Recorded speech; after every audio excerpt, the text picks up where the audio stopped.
master communication skills, learn to transform your social life. Chapter 1. Identifying communication goals. Before you can master communication, it's essential to identify your communication goals. You're not just chatting aimlessly, right? There's a purpose, an end game, an objective you're pursuing. So let's pinpoint what that is. Are you trying to inform, persuade, or just entertain? Are you hoping to deepen a relationship, make a sale, or simply share a story? Each of these goals requires a different approach, a different set of skills, and a different strategy. Understanding your goal in the beginning will set the course for your entire conversation. Write your communication goal down. Make it clear, specific, realistic, and time-bound. This isn't just some airy-fairy exercise. It's a goal-setting practice that's been proven to work in countless studies. By writing it down, you're making it real, tangible, and most importantly, attainable. Another nugget of wisdom: identify your secondary goals. Yes, you've got a primary goal, but what else do you want to achieve? Maybe you want to come across as friendly, knowledgeable, or trustworthy. These secondary goals support your primary goal and shape the way you communicate. Lastly, remember that your communication goals may change over time. That's perfectly okay. What matters is that you're clear on what they're at any given moment. This clarity will guide your words, your tone, your body language, and ultimately your success in communication. Chapter 2. Understanding your audience. Often, the key to effective communication lies in your understanding of your audience. It's like the groundwork that sets the stage for all your interactions. You wouldn't talk to your boss the same way you'd chat with your best friend, right? That's because you understand their different expectations, preferences, and contexts. Knowing your audience helps you tailor your message in a way they can easily grasp and appreciate. You'll know what tone to use, which examples to give, and even what jokes to crack. It's about making them comfortable and maintaining their interest. But how do you really understand your audience? It's not as intimidating as you might think. Start by observing. Look at their body language, listen to their choice of words, notice their reactions. Are they bored, confused, intrigued? Use this feedback to adjust your approach. Research also plays a big role. If you're giving a presentation, for instance, find out who'll be in the room. What's their background? What issues matter to them? The more you know about them, the more you can connect. Remember, understanding your audience isn't about manipulating them. It's about respecting their individuality and building a genuine connection. And once you get that, you're halfway to mastering your communication skills. Chapter 3. Crafting compelling messages. Once you've got a solid understanding of your audience, it's time to roll up your sleeves and start crafting compelling messages. This step's all about resonating with your listeners, drawing them into your world, and making your points unforgettably clear. First off, know your purpose. What's the one thing you want your audience to take away from your message? Your purpose serves as your North Star, guiding every word, every phrase you craft. Next, you've got to hook him. People's attention spans are notoriously short these days, so your opening needs to grab them. An intriguing question, a surprising fact, or a relatable story can do the trick. Thirdly, keep it simple. You want to communicate, not confuse. So, ditch the jargon and go for clarity and precision. Your audience will appreciate it, and they'll be more likely to remember your message too. Finally, wrap it up with a strong conclusion. Restate your key point. and leave your audience with a clear call to action. What do you want them to do or think after hearing your message? While crafting compelling messages is important, building a solid rapport with your audience is equally critical for effective communication. You need to foster trust with your listeners. This isn't just about ticking boxes on a checklist, it's about cultivating a relationship. When your audience trusts you, they're more likely to listen, engage, and respond positively to your messages. To establish trust, you've got to be authentic. Don't just put on a show, be genuine. People can sense when you're not being true to yourself, and that can damage their trust in you. Be open about your strengths and weaknesses. Show vulnerability. It may feel risky, but it's a powerful way to connect with others. Consistency is another key to building trust. If you're inconsistent in your actions, your audience will start to doubt you. So verify your words match your actions. Don't promise something you can't deliver. When you follow through on your commitments, you demonstrate reliability, bolstering the trust your listeners have in you. Lastly, communicate with respect. Treat your audience as equals, not as subordinates. Listen to their opinions, even if you don't agree. Show empathy and understanding. When people feel heard and respected, they're more likely to trust you. Chapter 4. Effective body language. Mastering the art of body language can substantially enhance your communication skills. It's not just the words you say, it's how you say them, and body language is a gigantic part of that how. The way you carry yourself, your gestures, and your facial expressions all send loud and clear messages, often more potent than words. Imagine a scenario where you're talking to someone and they're constantly looking at their watch. Even if they're nodding and agreeing with you, the message their body sends is, "I'm not interested. I've got somewhere else to be." You'd feel dismissed, wouldn't you? That's the power of body language. So how do you use body language effectively? First off, maintain eye contact. It shows you're focused and interested, but don't stare, that's creepy. Find a balance. Next, keep an open posture. Crossed arms can send a signal that you're closed off or defensive. Stand or sit up straight. It's not only good for your back, it shows confidence.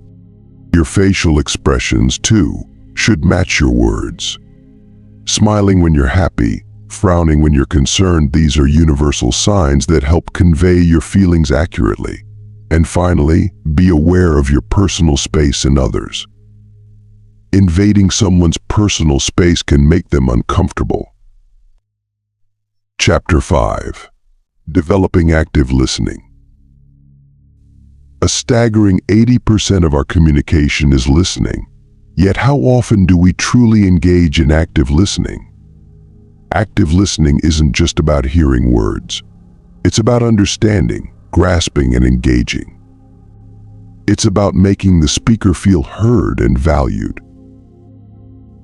It's a skill that can transform your personal and professional relationships, and it's something you can master.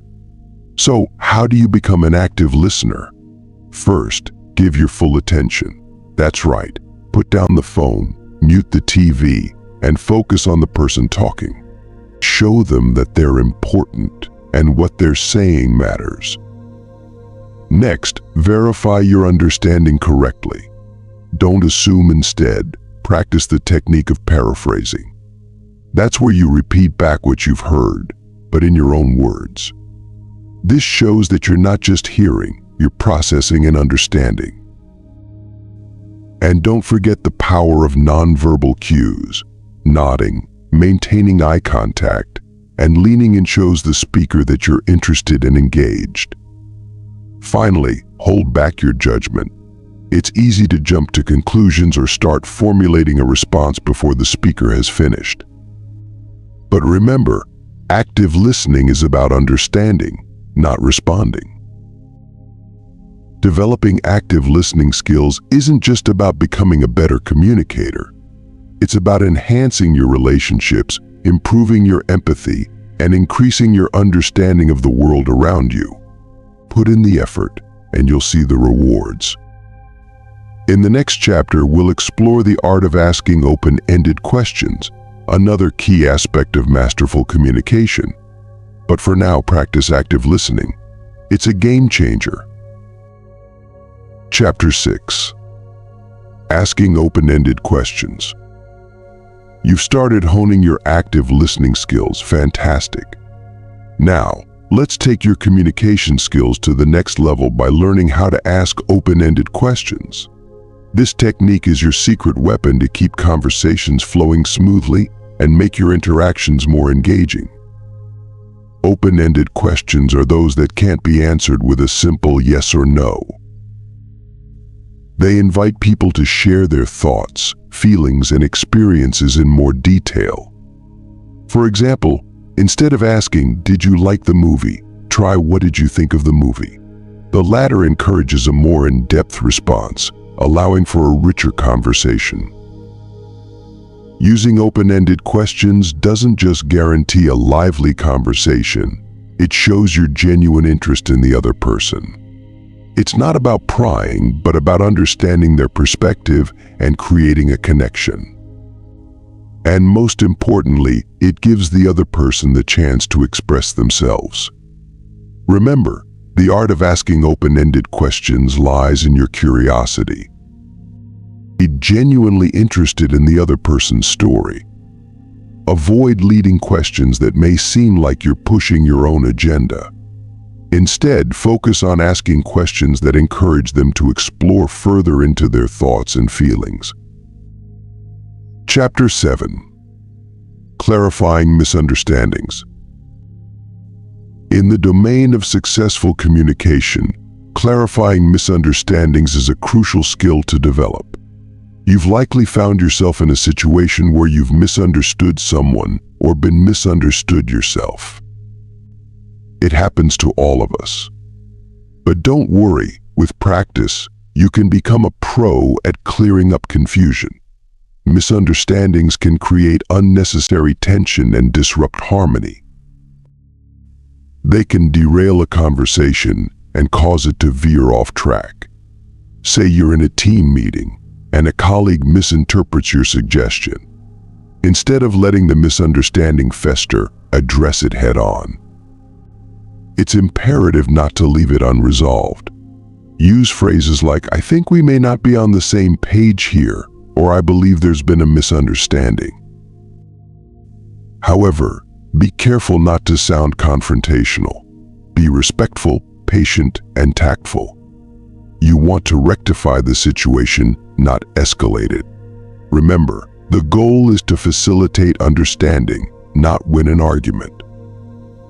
Also, don't forget the significance of nonverbal cues. They can help you gauge whether there's confusion or misunderstanding. If you notice puzzled looks or crossed arms, take the initiative to clarify. Finally, when you're on the receiving end of a misunderstanding, don't hesitate to ask for clarification. There's no shame in not getting something the first time around. It's better to ask than to make assumptions that can lead to further misunderstandings. Chapter 8. Adapting to different styles. Traversing the world of communication, being flexible, is essential to adapt to various communication styles. You see, not everyone expresses their thoughts or feelings the same way. Some people are clear and direct, while others prefer subtlety and nuance. It's like a dance, and you've got to match your partner's rhythm to avoid stepping on their toes. So how do you adapt to varying communication styles? First, observe. Pay attention to cues that signal someone's preferred style. Are they blunt, or do they beat around the bush? Do they prefer written communication, or do they thrive in face-to-face conversations?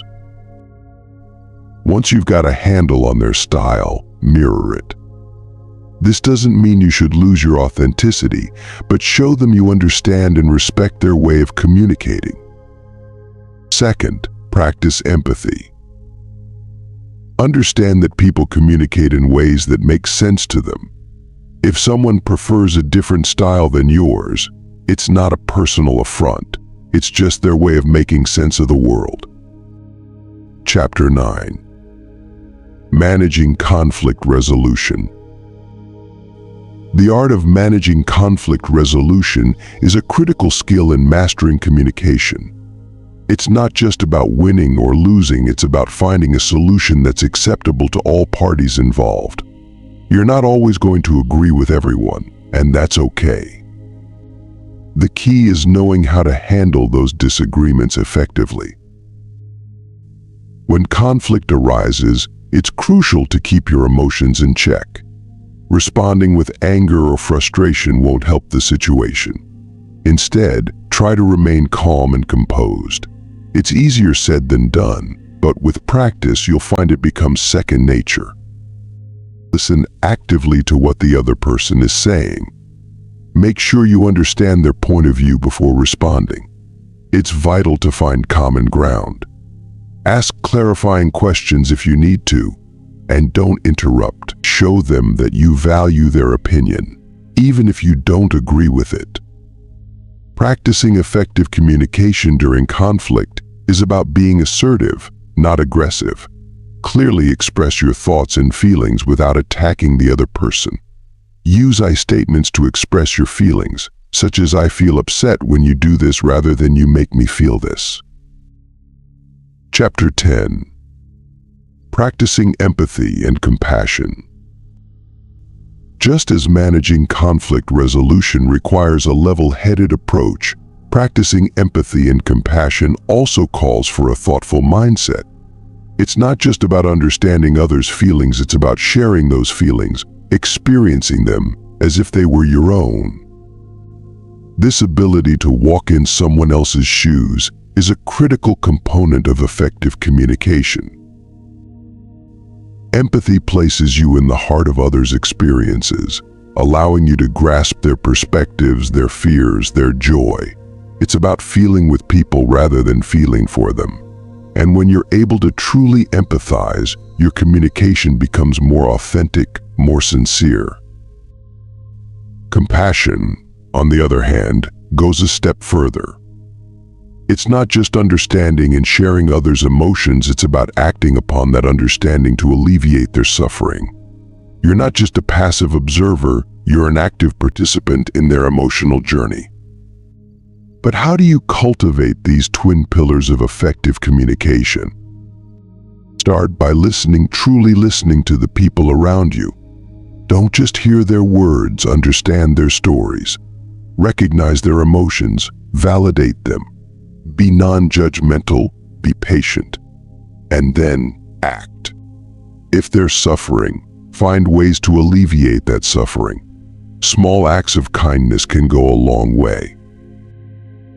Chapter 11. Using positive language. Mastering the art of positive language can notably enhance your communication skills. It's not just about sprinkling your conversations with happy words. It's a profound shift in your approach to communication, focusing on constructive and affirmative expressions. Positive language, you'll find, doesn't minimize or ignore problems. Instead, it reframes them in a way that focuses on solutions and optimism. You're not sidestepping the issue, but you're tackling it with a can-do attitude. For instance, instead of saying "I can't meet you today," you could say, "How about we catch up tomorrow?" This approach has a transformative impact on your social life. People naturally gravitate towards positivity.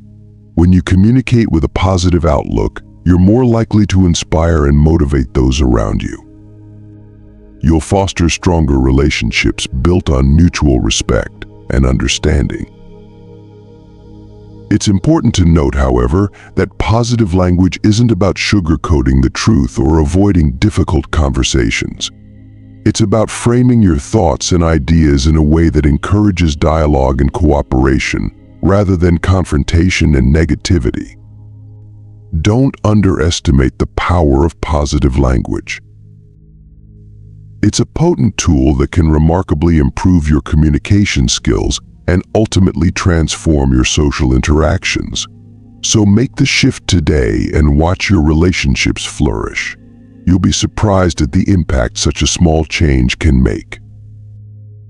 Chapter 12. Avoiding communication barriers. Let's break down the walls that often hinder effective communication. First, you've got to recognize these barriers. They could be anything from a lack of clarity in your messages, cultural differences, or even your own emotions. When you're not clear in what you're trying to express, confusion ensues. That's why being precise, simple, and concise in your messages is vital. Don't beat around the bush. Say what you mean and mean what you say. Next, cultural differences can create misunderstandings. Remember, not everyone shares your perspectives or experiences. As a result, respecting and understanding different cultural contexts is imperative. Listen more than you speak. Ask questions to gain clarity, and empathize with different viewpoints. Lastly, emotions can cloud your judgment and distort your messages. If you're angry, anxious, or even overly excited, it can affect how you communicate. So managing your emotions effectively is necessary. In all, avoiding communication barriers isn't just about improving your speaking skills. It's about enhancing your listening skills and emotional intelligence too. It's about understanding and respecting diverse cultures. It's about clear, concise, and precise messaging. Chapter 13. Mastering Nonverbal Cues. Imagine a conversation without words, where your body does the talking. Your gestures, facial expressions, and posture might be saying more than you realize. Mastering nonverbal cues is a key aspect of transforming your social life and achieving effective communication. You see, nonverbal cues often speak louder than words. They convey emotions, intentions, and responses. They can affirm or contradict what you're saying verbally. That's why it's essential to guarantee your body language aligns with your words. Maintain eye contact when you're speaking or listening. It shows you're engaged and respectful. But don't turn it into a staring contest, or you'll make people uncomfortable. Use it in moderation for a balanced conversation. Your posture also tells a story. Slouching may imply disinterest or lack of confidence, while an upright stance expresses openness and attentiveness. Hand gestures can emphasize your points and express enthusiasm. But be careful, as excessive hand movements might distract your listener. Remember, it's all about balance. Facial expressions, too, play a pivotal role. A warm smile can make your communication more friendly, while a frown can indicate displeasure or disagreement. Touch, if appropriate, can also help build a connection. A firm handshake, a pat on the back, or a light touch on the arm can express support and friendship. Chapter 14. Creating a safe environment. While mastering nonverbal cues substantially boosts your communication skills, it's equally important to ponder the environment in which these interactions occur. Remember, the right surroundings can profoundly amplify your message, fostering understanding and empathy. So how can you create a safe environment that bolsters your communication? Firstly, consider your physical environment. It's vital to guarantee the space is comfortable and inviting. This doesn't mean you need a plush, fancy setup. Even simple changes, like arranging chairs to face each other or removing physical barriers, can make a notable difference. The goal is to create a space that encourages open and honest communication, but a safe environment extends beyond the physical. It's about establishing psychological safety too. You need to foster a culture of respect and trust. Make it clear that everyone's opinion matters and that it's okay to disagree. Encourage people to express their thoughts and feelings without fear of criticism or ridicule. Finally, remember that creating a safe environment is a continuous process. It requires active participation and constant attention. You've got to be sensitive to the needs and feelings of others, adjusting the environment as necessary. Remember, a safe environment is a nurturing ground for effective communication, and it's your responsibility to cultivate it. So, take the time to create a space that encourages meaningful dialogue. You'll be amazed at how it can transform your social life. Dealing with difficult people. Chapter 15. Dealing with difficult people. Even when you've created a perfect environment for communication, you may still encounter difficult people. It's a given, and it's part of the journey to mastering communication skills. You can't control others, but you can certainly control how you respond to them. Firstly, don't let difficult people push your buttons. Maintain your cool and don't let them disrupt your emotional balance. They're likely testing your patience, but that's when you need to hold on to your patience the tightest. Secondly, establish boundaries. You've the right to be treated with respect. If someone continually disrespects you, make it clear that their behavior isn't acceptable. You're not being rude, you're simply respecting yourself.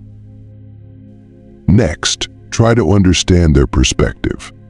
Often, difficult people are dealing with their own issues, and their behavior is a reflection of those troubles.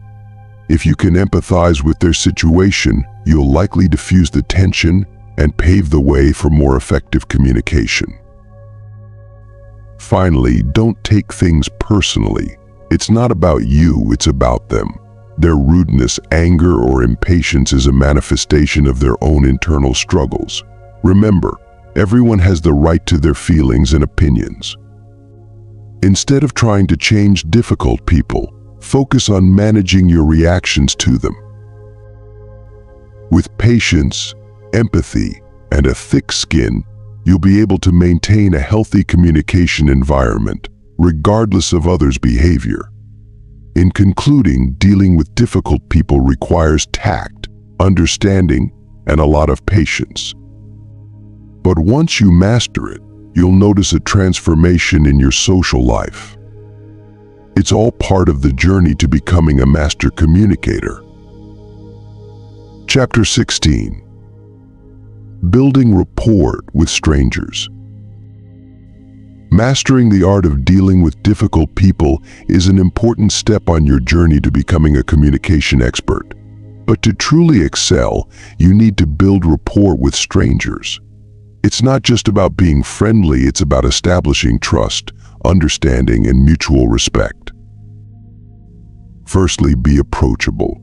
Smile genuinely and maintain eye contact. People are drawn to positivity and warmth, so let your amiable demeanor be your calling card. Then, be a good listener. Show genuine interest in their stories and opinions. It's not merely about waiting for your turn to speak, but truly hearing them out. This is a powerful strategy to make people feel valued and understood. Next, find common ground. Discover shared interests or experiences that can serve as your conversation's foundation. It's an excellent way to foster a sense of camaraderie and connection. It's okay if you don't share the same hobbies or backgrounds. Sometimes, the most profound connections come from the most unexpected commonalities. Lastly, respect boundaries. While it's important to be open and engaging, it's equally critical to respect personal space and privacy. Don't push too hard or too fast. Let the relationship develop naturally. Chapter 17. Using storytelling techniques. Everyone loves a good story. And why not? They're engaging, entertaining, and most importantly, they're relatable. As the listener, you're drawn into the world of the story, connecting with the characters and their experiences. But did you know that storytelling can also be a powerful communication skill? That's right. Mastering storytelling techniques can transform your social interactions, making them more engaging and memorable. You see, when you tell a story, you're not just sharing information, you're painting a picture with words, creating an emotional connection with your listener. This connection makes your message more persuasive and more likely to be remembered. So how can you incorporate storytelling into your communication? Start by identifying the key message you want to convey. Then, think of a story that illustrates this message. It could be a personal anecdote, a historical event, or even a fictional tale. The important thing is that it's relevant and relatable. Next, structure your story. Good stories have a beginning, middle, and end. They introduce a problem or challenge, show how it was tackled, and reveal the outcome. This structure keeps your listener engaged and helps them follow along. Lastly, use vivid, descriptive language to make your story come alive. The more details you provide, the easier it's for your listener to visualize your story and connect with it emotionally. Chapter 18. Handling criticism and feedback. Just as storytelling can make your communication more engaging, adeptly handling criticism and feedback can make it more effective. You see, it's not just about expressing your thoughts, it's also about adapting to the thoughts of others. It's a two-way street. When criticism comes your way, don't let it sting. Instead, treat it as an opportunity. It's a chance to learn, improve, and evolve. Remember, criticism isn't a personal attack, it's a commentary on your work or behavior. So take it in stride, listen carefully, understand what's being said and why. That's the first step in handling criticism. Next, don't be defensive. It's easy to feel attacked and to react negatively, but that won't help you grow. Instead, be open. Show that you're willing to weigh alternative viewpoints. This not only helps you improve, but it also builds respect and trust in your relationships. But what about feedback? That's just as important. Whether it's positive or negative, feedback opens a window into how others perceive you. It helps you gauge your effectiveness and adjust accordingly. So welcome it, encourage it, and when it comes, handle it with grace and gratitude. In short, handling criticism and feedback isn't about smoothing over your flaws, it's about recognizing them and taking steps to improve. It's an essential part of mastering communication skills. So don't shy away from it, embrace it. Your social life will thank you. Chapter 19. Developing persuasive skills. You might be surprised to learn that persuasion is a skill you use every day.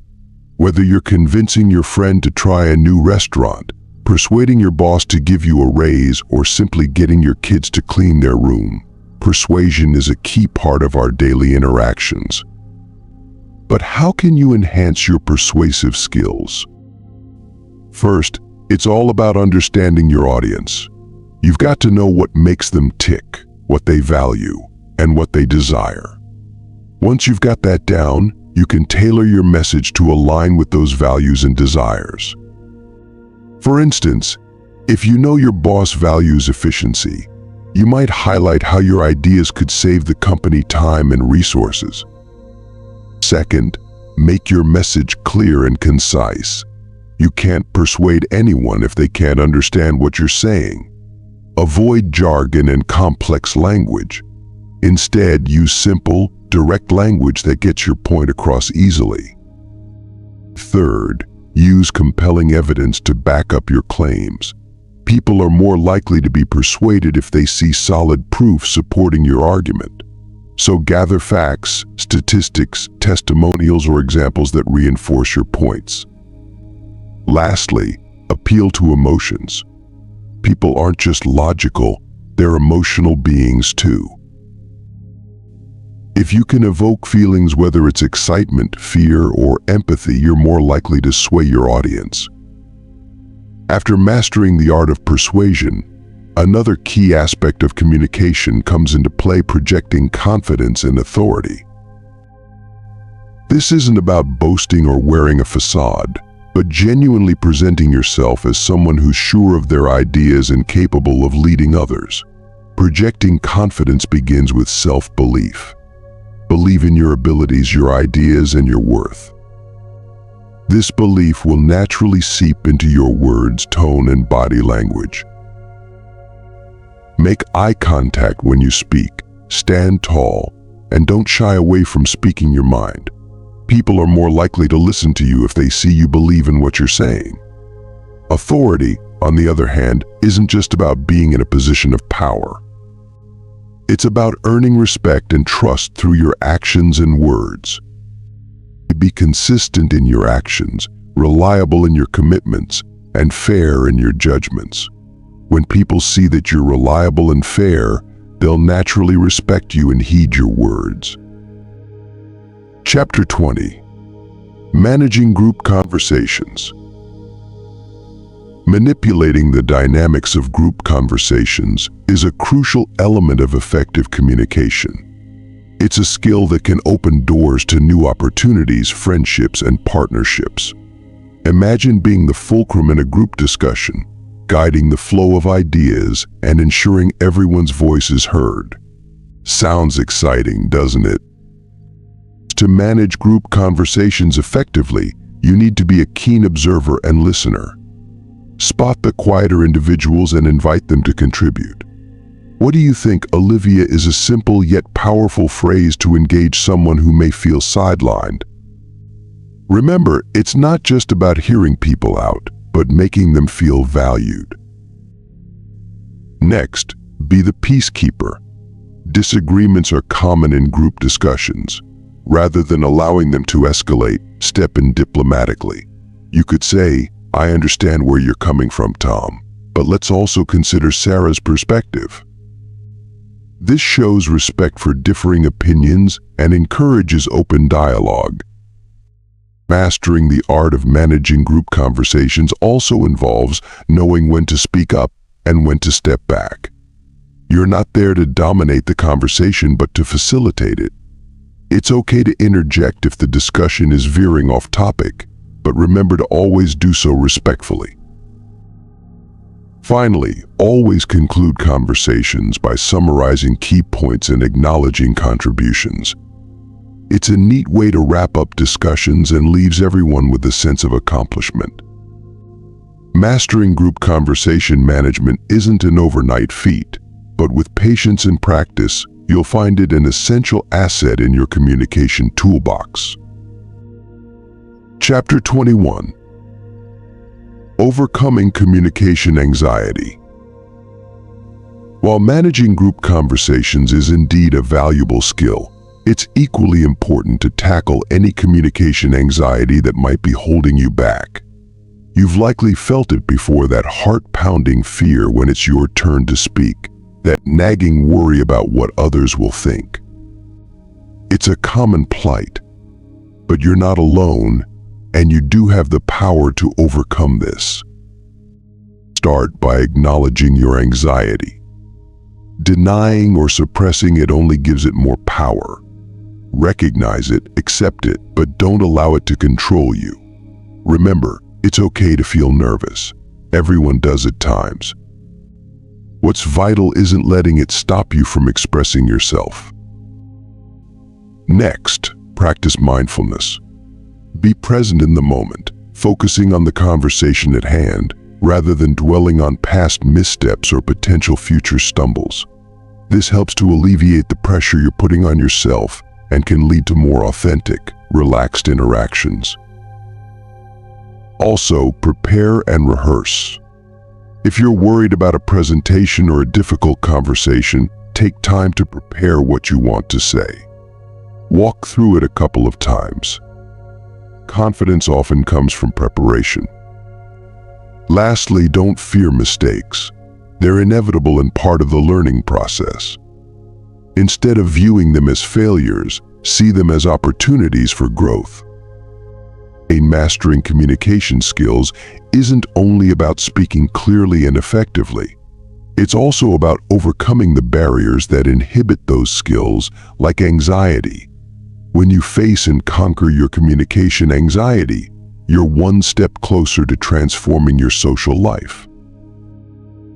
Chapter 22. Cultivating Emotional Intelligence.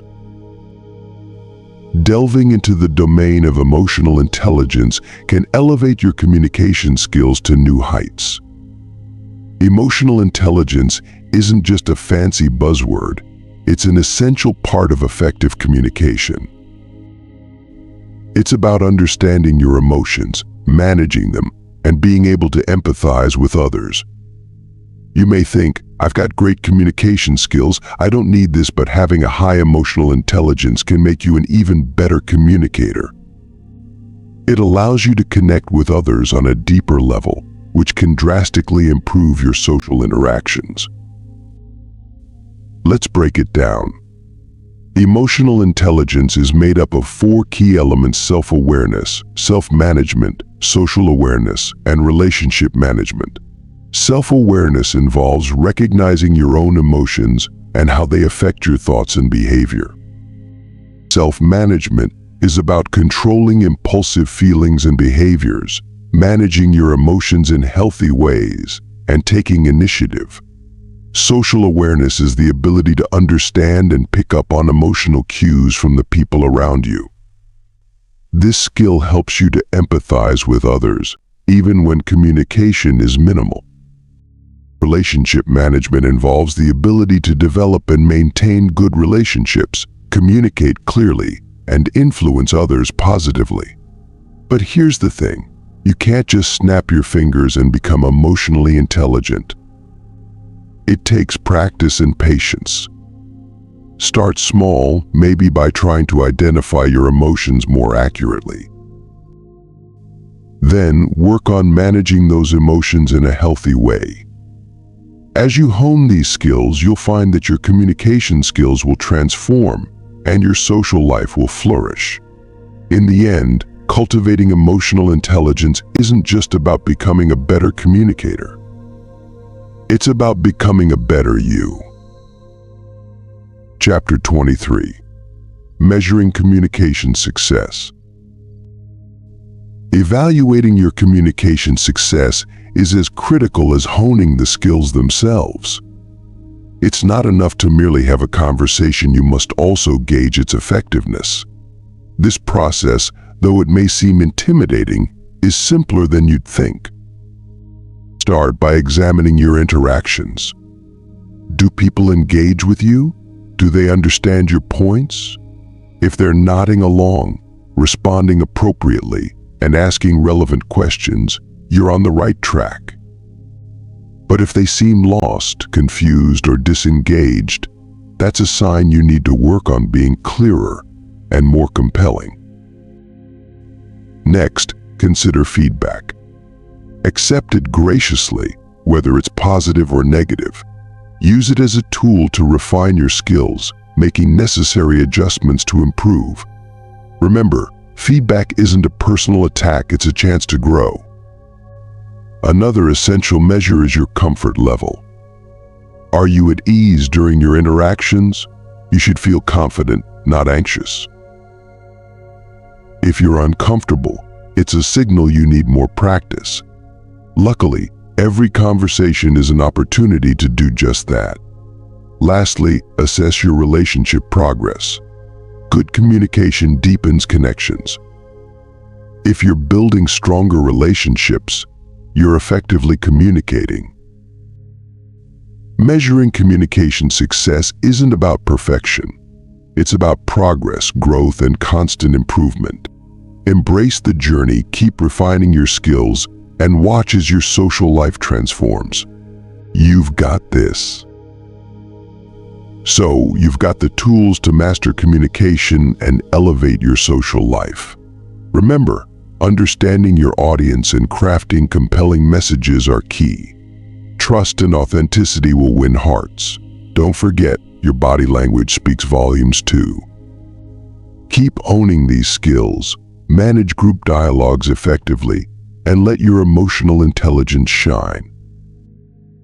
Together we can conquer communication anxiety and measure success.